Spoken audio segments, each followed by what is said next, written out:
भाई वीडियो को हर जगह पे शेयर कर दो, क्योंकि शुभारंभ होने वाला है बहुत ही बढ़िया तरीके से आपके सिलेक्शन का आगाज, और सारी बातें हम ईमानदारी पूर्वक सारी बातें बहुत अच्छे तरीके से बताएंगे। तो जितने भी आपके दोस्त हैं, जितने भी आपके भाई हैं, सभी तक आप ये वीडियो जरूर शेयर करिएगा। और एक बात बोलूंगा मैं, वीडियो को अंत तक देखेंगे तब आपको काफी सारी बातों की जानकारी प्राप्त होगी।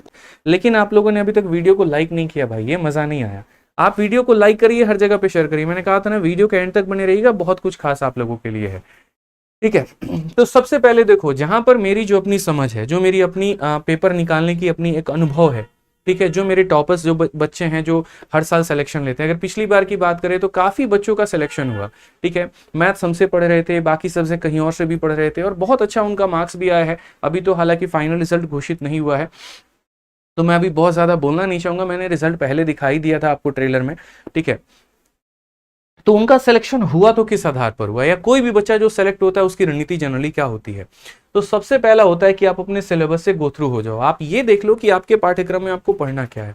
हिंदी का मतलब कितना हिंदी पढ़ना है, इंग्लिश में भी कितना भाग आपको पढ़ना है, मैथ्स में क्या 10वीं लेवल का मैथ्स है, 12वीं लेवल का मैथ्स है, या कंपटीशन का कौन सा मैथ्स है। तो पहले आपको अपने सिलेबस से होकर के जाना है। इस रास्ते से चल करके आओगे तो उसके बाद में आप अगर ऑनलाइन कवर कर रहे हो तो आप वीडियो के माध्यम से पढ़ो। आप अगर किसी ऑफलाइन संस्थान में पढ़ रहे हो तो जो भी टीचर आपको पढ़ा रहा है आप उससे पहले अपना सिलेबस खत्म करो।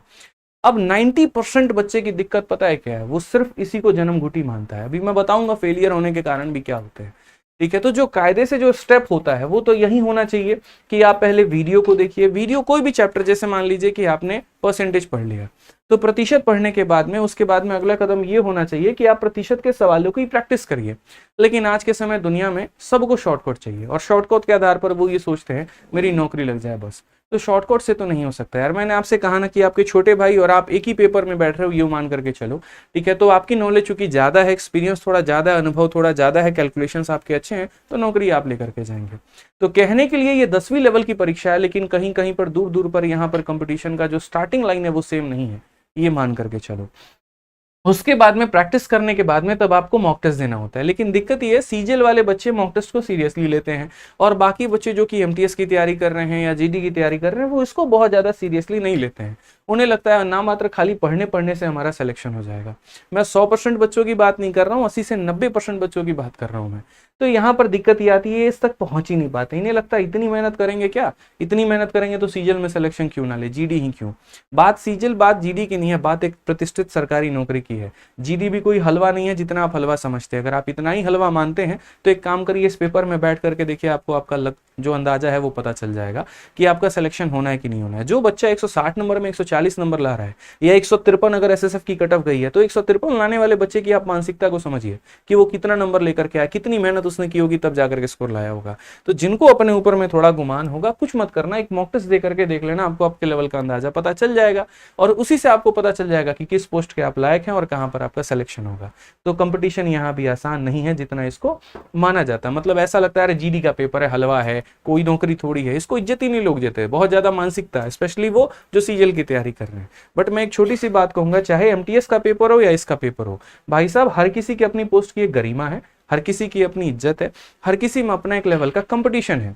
और जब एसएससी ने इसको बनाया ना, तो इसीलिए इसको अलग अलग सेट किया कि 10th लेवल पे तुम जीडी और एमटीएस दे पाओगे, 12th लेवल पे आप सीएचएसएल देना, ग्रेजुएशन लेवल पे आप इंस्पेक्टर लेवल की पोस्ट देना, ठीक है। अब यहां पर आता है कि देखो क्या क्या कारण होते हैं जिससे बच्चे फेल करते हैं। अक्सर मैंने देखा है, बट मैंने कहा यार कभी वक्त रहा तो जरूर बताएंगे, ठीक है। लेकिन आज मैं आपके सामने सारी बातें प्रत्यक्ष रूप से रखता हूं कि क्या दिक्कतें आती हैं, ठीक है। सबसे पहली दिक्कत यहां पर ये आती है कि चूंकि ये बच्चे अभी नए नए पढ़ करके आए होते हैं, तो इनको बहुत ज्यादा आइडिया होता नहीं है। एक तरीके से यूं कह लीजिए, इस कंपटीशन की दुनिया में पूरे ये बच्चे जो हैं वो एकदम नए हैं, ठीक है। इनको अभी पता नहीं मैथ्स में ज्यादा क्या पूछा गया, इंग्लिश में ज्यादा क्या पूछा गया, रीजनिंग का सिलेबस क्या है क्या नहीं है। तो यहाँ पर जैसे इन्होंने 10th में सीखा, 10th में क्या सीखा या 9th क्लास में क्या सीखा कि मास्टर साहब आते थे, पढ़ाते थे, और एनसीईआरटी की किताब होती थी, पढ़ करके जाते थे, हम लोग पेपर दे देते थे। ये भी लगभग कुछ वैसा होगा, जबकि ऐसा बिल्कुल भी नहीं है, ठीक है। ऐसा यहाँ पर कहानी क्या है सर, इसमें क्या होता है कि सिर्फ अगर आप सिलेबस को कवर करते हैं और अगर आप प्रैक्टिस नहीं करते हैं, तो यकीन मानिए मेरे भाई दूर दूर तक आपका सिलेक्शन नहीं होगा।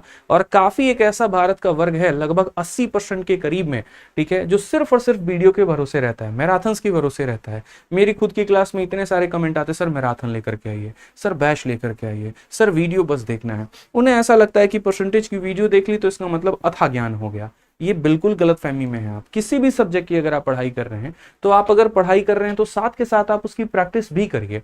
आपको करना पड़ेगा प्रैक्टिस अगर आप इस नौकरी को चाहते हैं तो। अगर आप मैथ्स पढ़ रहे हैं तो आप मैथ्स की प्रीवियस ईयर के क्वेश्चंस लगाइए, आप इंग्लिश पढ़ रहे हैं तो उसकी क्वेश्चंस लगाइए, क्योंकि जब तक नाउन पढ़ने के बाद में आप नाउन के सवाल नहीं लगाओगे, आप कैलेंडर पढ़ने के बाद में कैलेंडर के सवाल नहीं लगाओगे, तो वीडियो से तो अब देखो कैलकुलेशन की वीडियो होती है, कितने सारे ट्रिक्स अवेलेबल है इंटरनेट पे, लेकिन उसमें से आपको पेपर के समय कितना याद आता है, कितनी सारी चीजें आप यहाँ पर अप्लाई कर पाते हो। ठीक है, क्यों ऐसा होता है कि आपके मॉक में मार्क्स नहीं बढ़ते हैं? तो यही कारण है क्योंकि प्रैक्टिस की कमी आपके अंदर में होती है। आप थोड़ा उससे दूर भागना पसंद करते हैं। वीडियो इंटरेस्टिंग लगता है, मजा आता है तो आप उसको देख तो लेते हैं, लेकिन जब बात प्रैक्टिस की आती है, खुद की कलम चलाने की आती है, वो थोड़ा कष्टदायक आपको लगता है और ये नुकसान बहुत गंदा मार जाता है आपके पेपर में। तो ये गलती होती है जिसको आप ना करें। ठीक है, दूसरा, मॉक टेस्ट का बहुत ज्यादा वास्ता बच्चों का होता नहीं है। आप एक बात देखिएगा खुद में, 10वीं की परीक्षा जब आप दे रहे थे, आप में से कितने बच्चे ऐसे होते जो सैंपल पेपर लगा के जाते थे? बहुत कम। लेकिन जो लगा करके जाते थे उनका कॉन्फिडेंस और बाकी लोगों का कॉन्फिडेंस में जमीन आसमान का फर्क होता है। सेम उसी आधार पर मैं यहां भी बोलूंगा कि आपको साथ के साथ मॉक टेस्ट देते रहना चाहिए। जब आपका सिलेबस 50 से 60% हो जाता है तब आप यहां पर क्या करो, सेक्शनल पेपर देना शुरू कर दो। ठीक है, चाहे मैथ्स का मॉक टेस्ट हो गया, रीजनिंग का अलग हो गया, ये हो गया। ठीक है कि मैथ्स पढ़ लिया तो मैथ्स के सेक्शनल दे रहे हैं, रीजनिंग पढ़ लिया तो रीजनिंग के दे रहे हैं, और 50 से 60% सिलेबस हो गया तो हफ्ते में एक पेपर तो शुरू से देने की आदत डालो। मैं मानता हूं कि सारे बच्चों के पास में लैपटॉप की सुविधा नहीं होती है, सारे बच्चे मॉक टेस्ट की सीरीज नहीं खरीद सकते हैं, तो कोई प्रैक्टिस सेट की बुक है तो वहां से आप प्रैक्टिस कर लीजिए, कोई पीडीएफ है टेलीग्राम पर है तो आप वहां से प्रैक्टिस कर लीजिए। तो इस बात का आप यहां पर ध्यान रखिए। तीसरा, काफी ऐसे बच्चे हैं, चैप्टर का तो अंदाजा है, ट्रिक्स के तो पते हैं, लेकिन प्रीवियस ईयर अभी भी उनके टिप्स पर नहीं है। मैं मानता हूं सबसे पहला कदम है कि प्रीवियस ईयर आपका टिप्स पर होना चाहिए। जैसे 21 का पेपर, 22 का पेपर और 23 का पेपर। और जब 3 साल के पेपर को आप खत्म कर लो, उसके बाद में आपको थोड़ा इरेलीवेंट टाइप पे जाना है या किसी टीचर के क्वेश्चंस लगाने हैं, कोई किताब लगानी है, कोई बुक्स लगानी है तो लगाओ, लेकिन पहले इस प्रीवियस ईयर के ऊपर में बहुत ही अच्छी पकड़ बना करके चलो। ठीक है कि आप जब पढ़ाई कर रहे हैं तो सिर्फ और सिर्फ बेसिक अप्रोच के आधार पर ना रहें। मान लीजिए मैं भी हूं, कल के दिन मैंने भी आपको पढ़ाया, तो फिर भी आपकी एक क्वेस्ट होनी चाहिए, एक थ्रस्ट होनी चाहिए कि यार मुझे इसका और स्टैंडर्ड फॉर्मेट लेकर के जाना है। और ये धीरे धीरे धीरे धीरे आप सीखोगे, पहले दिन आप सीख ही नहीं सकते। तो बात आती है कि सर ये गलतियां थी जिससे सिलेक्शन नहीं हो रहा था, तो क्या हम ऐसा करें कि जिससे सिलेक्शन होगा? मैं फिर से बोलूंगा, इसी ऑर्डर में करना है। पहले तो आपको वीडियो खत्म करनी है कोई भी एक टॉपिक की। जैसे इंग्लिश आप पढ़ रहे हो तो एक टॉपिक पढ़ो, फिर उसी टॉपिक की प्रैक्टिस करो। मैथ्स आप पढ़ रहे हो तो एक टॉपिक पढ़ो, फिर आप उसी की प्रैक्टिस करो। जैसे आप रीजनिंग पढ़ रहे हो, मानो विक्रमजीत सर का आप सिलोगिज्म पढ़ रहे हो, तो आपने पढ़ा तो फिर उनकी प्रैक्टिस भी आप उसकी किताब से करो। रीजनिंग की जो भी किताब है आपके पास में, आप उससे अपनी प्रैक्टिस करो और तब जाकर के आप मॉक टेस्ट लगाओ। ठीक है, कि अक्सर मैं आप लोगों को हमेशा अपने भाई बहनों की तरह मानता हूं और मैं एक ही बात कहता हूं कि इंपॉर्टेंट ये नहीं है कि तुम कहां से पढ़ रहे हो, इंपॉर्टेंट ये है कि तुम पढ़ रहे हो कि नहीं पढ़ रहे हो, वो बहुत जरूरी है। तो ये आप बढ़िया तरीके से आप करिए, इसमें हम भी अपना पूरा जोर लगाते हैं। ठीक है, जो बैचेस हो गए, यूट्यूब हो गए, वहां पर भी हम आप लोगों को क्लासेस दे रहे होते हैं। तो जो टॉपिक आपको समझ में आता है बहुत ही बढ़िया तरीके से पढ़िए, कोई दिक्कत नहीं है। दूसरी बात, प्रैक्टिस आप कहां से करें? तो प्रैक्टिस की भी अगर आपको जो किताब आपके पास में है आपको लगता है कि बहुत बढ़िया है, इससे मेरा हो जा रहा है, तो आप मेरे भाई करो। लेकिन एक चीज का ध्यान रखना प्रैक्टिस करते वक्त में कि क्या उसमें नए सवाल हैं, क्या उसमें अपडेटेड सवाल हैं, क्या उसमें स्मार्ट अप्रोच दिए गए हैं। ये छोटी छोटी बारीकियों का ध्यान रखना, क्योंकि आप किसी को अपना समय दे रहे हो ना, तो समय से कीमती कुछ भी नहीं है। मैंने किसी को 1000 रुपए दिए, मैं कल कमा लूंगा, लेकिन अगर मैंने किसी को अपना 10 दिन दे दिया तो मैं 10 दिन नहीं कमा पाऊंगा। तो जहां पर भी अपना चयन करते हैं वो बहुत बढ़िया तरीके से आप करिएगा। उसी तरीके से मॉक टेस्ट के मामले में। ठीक है, तो ये तो छोटी छोटी चीजें आप कर सकते हैं, लेकिन मैं आपके लिए और क्या क्या कॉन्ट्रीब्यूट कर सकता हूं? तो सबसे पहले पड़ाव पर मैं आपके लिए बहुत पहले काम कर चुका हूं। यूट्यूब पर भी मैंने आपके लिए जब जब क्लासेस आती है, पेपर आता है, तो हम क्लासेस लेते ही हैं। एप्लीकेशन आरजे विक्रमजीत एप्लीकेशन पर मेरा कोर्स है ही है। ये 2 कड़ियां जो है वो आपकी मेरे भाई अधूरी थी, जिसको आज हम आप लोगों के लिए पूरा करने जा रहे हैं। तो इसी के साथ में मैं आप लोगों के लिए 2 बहुत ही प्यारी चीज लेकर के आ रहा हूं। ठीक है, और वो है आपकी एक तो मैथ्स की जीडी की पूरी किताब, और दूसरा आप लोगों के लिए जीडी के 20 प्रैक्टिस सेट की किताब। हालांकि देखिए मैंने कहा ना धीरे धीरे हमारा पब्लिकेशन बड़ा हो रहा है, तो आज से कुछ महीने पहले मैं आप लोगों के लिए जीडी वॉरियर की किताब लेकर के आया था। ठीक है, और अब मैं आप लोगों के प्यार आशीर्वाद की वजह से जीडी के साथ साथ मैं यहाँ पर एक प्रैक्टिस सेट की बुक लेकर के आ रहा हूँ। और अगली बार जब जीडी की अनाउंसमेंट होगी ना, तो यहाँ पर इसके अंदर में एक और किताब होगी, और कोशिश होगी हमारी कि हम सारे सब्जेक्ट की किताब ला पाए। मैथ्स भी होगा, रीजनिंग भी होगा, हिंदी भी होगा, सारा सब्जेक्ट होगा उसके अंदर में, और ये प्रैक्टिस सेट भी रहेगा।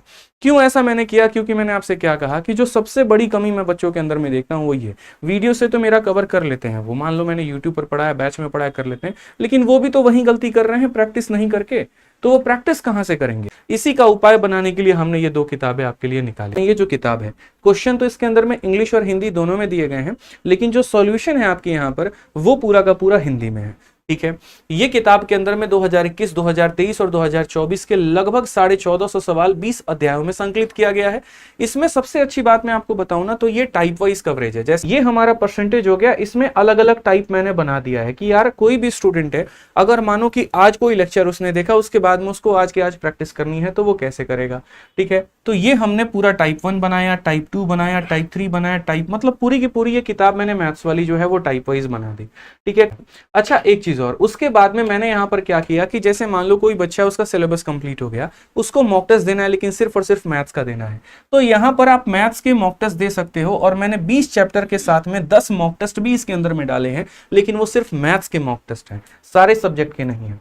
अगर हम किसी भी क्वेश्चन की यहां पर बात करते हैं, तो ये देखिए किसी भी चैप्टर की, जैसे ये आपका कोई परसेंटेज आपका चैप्टर हो गया, इसके अंदर में सबसे पहले मैंने यहाँ पर टाइप वाइज बांट दिया। ये टाइप नंबर 1 हो गया आपका। ये नहीं कि हाँ 20-40 क्वेश्चन में 50 क्वेश्चन में किसी भी टॉपिक को निपटा दिया।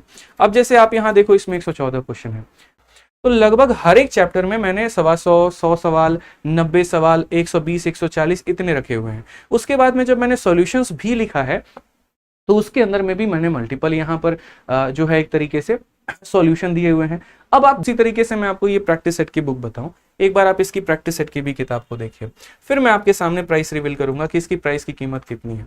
उसके बाद में दूसरी जो हमारी किताब आती है वो हमारी प्रैक्टिस सेट की आती है। और प्रैक्टिस सेट को बच्चा, मैंने क्या कहा कि शुरू से ही इग्नोर करके चलता है, शुरू से ही इग्नोर करके चलता है। उसकी सबसे बड़ी कमी मानी जाती है, अरे हम तो एकदम बाद में देंगे, मॉक टेस्ट बाद में देंगे, और वो बाद कभी आता नहीं है, कभी नहीं आता। आपको भी अच्छे से पता है कि अपने पेपर के पहले आप कितना मॉक टेस्ट दे करके गए हो, ठीक है। तो इस बार मैंने शुरू से ही आपको आदत लगवाई है कि भैया आपको ये करना है तो करना है, किसी भी हाल में, किसी भी सूरत में अगर आपको करना है तो करना है, ठीक है। तो ये 20 प्रैक्टिस सेट की जो ये आपकी किताब है, इसके अंदर में पूरे के पूरे 20 पेपर दिए हैं, जिसमें 15 मैंने खुद क्रिएट करके बनाए हैं आप लोगों के लिए, और 5 मैंने प्रीवियस ईयर का दिया हुआ है, ठीक है। इसको लगाने का एक ही नियम मैं आपको सीधा सीधा बताऊंगा। और पहली बात, यहाँ पर ये काम क्या करेगी वो देख लीजिए, ठीक है। फिर उसके बाद में मैं आपको इसकी पीडीएफ से लेकर के इसके नियम दिखाऊंगा। तो ये पूरा का पूरा टीसीएस पैटर्न पर आधारित है, और ये आपके स्पीड को बढ़ाने का काम करेगी। शुरू से जो बच्चा प्रैक्टिस सेट लगा रहा है ना, तो ये मान करके चलो कि उसके नॉलेज में और बाकी चीजों में बहुत ज्यादा इंप्रूवमेंट देखने को मिलेगा। मैं सैंपल पीडीएफ टेलीग्राम पर आप लोगों के लिए अपलोड कर दूंगा, ठीक है। साथ में एक ऑफर भी होगा आप लोगों के लिए, मैं आपको वो भी बता देता हूं। तो प्रैक्टिस सेट लगाने का एक ही नियम है कि आप टाइमर लगा करके लगाओगे, बिना टाइमर के आप यहां पर नहीं काम करोगे। तो जैसे 160 नंबर का पेपर है, एकदम शुरू से वो आदत लगानी है, 60 मिनट का आपको टाइमर लगाना है, और 60 मिनट का टाइमर लगा करके जो एग्जाम की तरह जितने सीरियस होकर के काम करते हो, उतने सीरियस तरीके से आपको पहले ही अपना पूरा प्रैक्टिस सेट में सॉल्व करना है।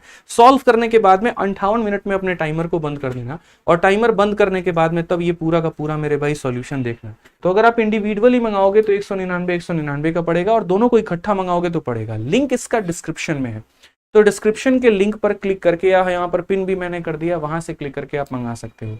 मेरा सुझाव रहेगा आप कॉम्बो किताब इसकी मंगाइए और बढ़िया तरीके से अपनी तैयारी करिए। किताब आने के बाद में यहाँ पर आपको क्या करना है, तो किताब आने के बाद में दोस्त आपको एक छोटा सा काम करना है, और वही यहाँ पर कि आपको अपना रिव्यू, आपको अपना फीडबैक हमारे पास में शेयर करना है। फ्लिपकार्ट पर तो अपना एकदम हाजिरी लगा ही देना, उसमें कोई दिक्कत की बात नहीं है, उसमें एकदम बिल्कुल भी पीछे नहीं हटना है। हमारा मेरे भाई व्हाट्सअप नंबर हो गया, ठीक है। और इसके ऊपर में आप अपना वीडियो जो भी मेरे भाई भेजना चाहते हो आप भेज देना, 81 30 59 81 30 59 10 35, ठीक है। और बाकी जो हमारा मेन इंक्वायरी नंबर है 8506003399, उस पर तो संपर्क करके कभी भी आप इंक्वायरी ले ही सकते हो। तो ये दोस्त हमारा है आपका, बिल्कुल यहाँ पर जो है फीडबैक का रहेगा इंतजार, और जो बच्चों का फीडबैक रहा तो वो हम आप लोगों के साथ में जरूर शेयर करेंगे, जो भी जैसा भी रहा। तो मंगाइए इसको, पढ़िए अच्छे तरीके से, ठीक है। और आज के सेशन को यही आरंभ करेंगे। शुरू में जो हमने बातें बताई उन बातों का आपको ध्यान में रखना है कि पहला चरण आपका वीडियो को कंप्लीट करना है, दूसरा उसके बाद में आपको प्रैक्टिस करनी है, तीसरा उसके बाद में आपको मॉक टेस्ट देना है। तो यकीन मानो ये आपके तैयारी में 4 चांद लगाने वाली है। इसको मंगाइए, इसको पढ़िए। सैंपल पीडीएफ इसके हम अपने टेलीग्राम पर डाल देंगे, जिसका लिंक भी हमारे डिस्क्रिप्शन में है, तो वहां से आप देख लीजिएगा। मिलते हैं अगली वीडियो में दोस्तों, जय हिंद।